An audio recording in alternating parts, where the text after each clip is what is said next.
Hello bachcho, let's read out the question first. In each of the following questions, match column first and column 2 and select the correct match out of 4 given choices. So यहाँ पर हमें दो columns given है, column first and column to. Column first में हमें कुछ quantities given है जिसे हमें कॉलम 2 से मैच करना है. तो चलिए हम स्टार्ट करते हैं सोल्यूशन से. But before of it, let's talk about the key concept which we are going to use here for this question. So यहाँ पर देखिए हम जो कॉन्सेप्ट में यूज करेंगे वो क्वांटिटीज इन कॉलम 1 के अकॉर्डिंग चूज करेंगे. सो सबसे पहले तो क्या गिवन है, न्यूक्लियर डेंसिटी यानी कि रो एन. सो ये किसके इक्वल होता है, जो भी न्यूक्लियर मास होगा वो डिवाइडेड बाय न्यूक्लियर वॉल्यूम के. ये एक कंसेप्ट हम यहाँ पर लगा देंगे ना. Second concept size of nucleus. ठीक है, सो साइज ऑफ न्यूक्लियस ये हम कैसे पता करते हैं, by using the diameter of the radius of a nucleus, right. So diameter या फिर हम बोल देंगे radius of nucleus, that is R is equals to R naught times of क्या होता है ए रेस टू 1/3, जहां पर ए एटॉमिक नंबर हो गया. सो ये सेकंड कंसेप्ट हम यहाँ पर यूज कर लेंगे. देन थर्ड कंसेप्ट की बात करूँ सो वो number of protons and neutrons के बारे में होगा.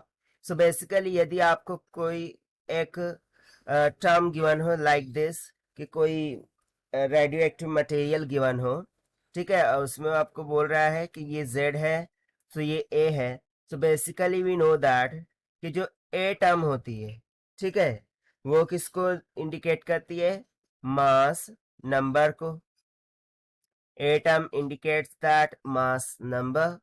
और वहीं पर यदि मैं बात कर दूं Z की, सो Z की रिप्रेजेंट करता है नंबर ऑफ प्रोटॉन्स को. किसको रिप्रेजेंट करता है, नंबर ऑफ प्रोटॉन्स को. सो बस इन्हीं की कॉन्सेप्ट को हम यहाँ पर यूज करने वाले हैं. तो चलिए स्टार्ट करते हैं हम ऑप्शन ए से कि ए को हम किससे मैच करेंगे. सो देखिए ए में क्या बोल रहा है, न्यूक्लियर डेंसिटी, उसको हम इंडिकेट करते हैं रो एन से. And this is nothing but is equals to the nuclear mass by nuclear volume. ठीक है, कुछ इस तरीके से होता है.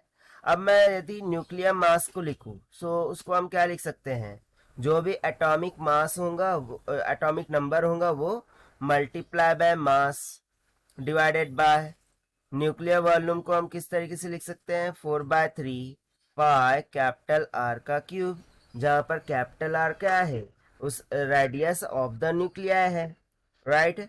सो this will be equals to, यहां से देखिए मैं यदि आर की वैल्यू यहां सब्स्टिट्यूट कर दूं तो ये क्या आ जाएगा, A times of M divided by 4/3 pi R naught का क्यूब, ए रेस टू 1/3 है और उसका क्यूब, सो 3 तो कैंसिल हो गया, सिंपली क्या बच जाएगा, ए.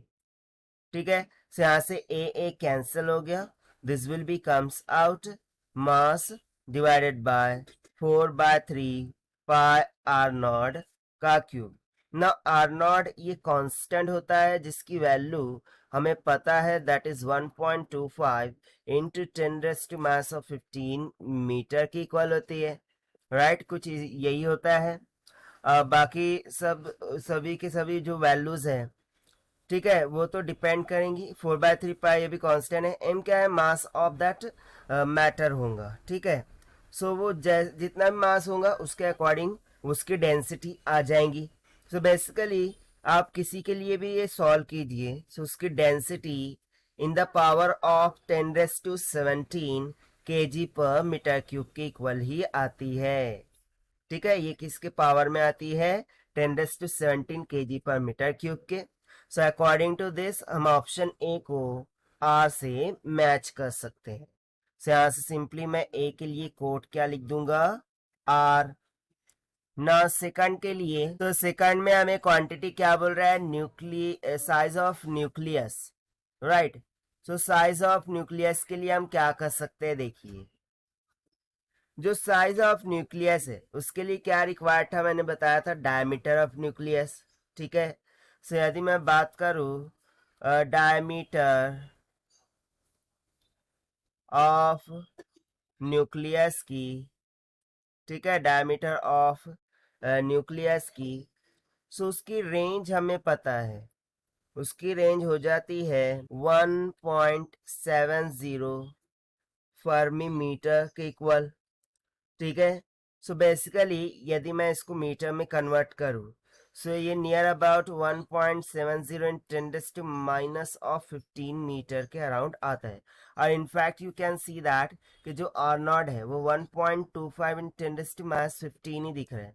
सो आपको यहाँ पर ये जो टर्म दिख रही है 10⁻15 मीटर, ठीक है। तो बेसिकली जो जितने भी न्यूक्लियाई होते हैं उनका डायमीटर इसी टर्म में होता है। सो इसके अकॉर्डिंग हम सिंपली साइज ऑफ न्यूक्लियस को किससे मैच कर सकते हैं, एस से मैच कर सकते हैं। So let's match this B to S. ना थर्ड क्वांटिटी की यदि मैं बात करूं, सो वो हमें गिवन है number of protons in Z X A.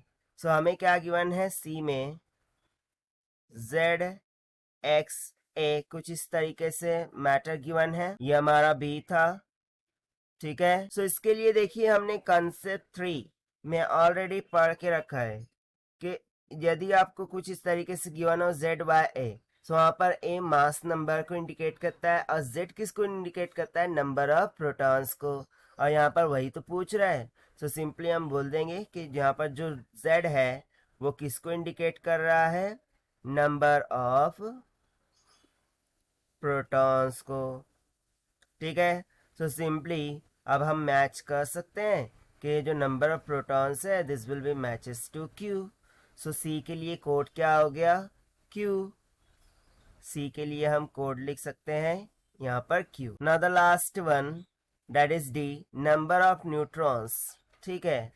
So D के लिए हम देख लेते हैं, नंबर ऑफ न्यूट्रॉन्स पूछ रहा है, number of neutrons. So number of neutrons के लिए देखिए हमने थर्ड कॉन्सेप्ट में ऑलरेडी देखा था कि जो z होता है वो नंबर ऑफ प्रोटॉन्स होता है, a क्या होता है, एटॉमिक मास, ठीक है। So basically we know that कि जो एटॉमिक मास होता है this is nothing but is equals to क्या होता है, z plus number of neutrons, ठीक है। एटॉमिक मास किसके इक्वल होता है, z plus number of neutrons के इक्वल होता है। मुझे क्या फाइंड करना है, number of neutrons. So simply यहां से मैं बोल सकता हूँ कि नंबर ऑफ न्यूट्रॉन्स ये इक्वल हो जाएगा a माइनस ऑफ z के इक्वल, ठीक है। सो इसके अकॉर्डिंग जो हमारा लास्ट ऑप्शन है दैट इज p, वो हम यहाँ पर मैच आउट कर सकते हैं। तो सिंपली d के लिए कोड क्या हो जाएगा, p, ठीक है। सो ये हो जाता है इसका correct answer which we have solved by using the conceptual formulas of density, radius of nucleus and mass number and number of protons formula से, ठीक है। So this is what whole about this question. So this is the required solution. I hope you understood well. Best of luck. Thank you.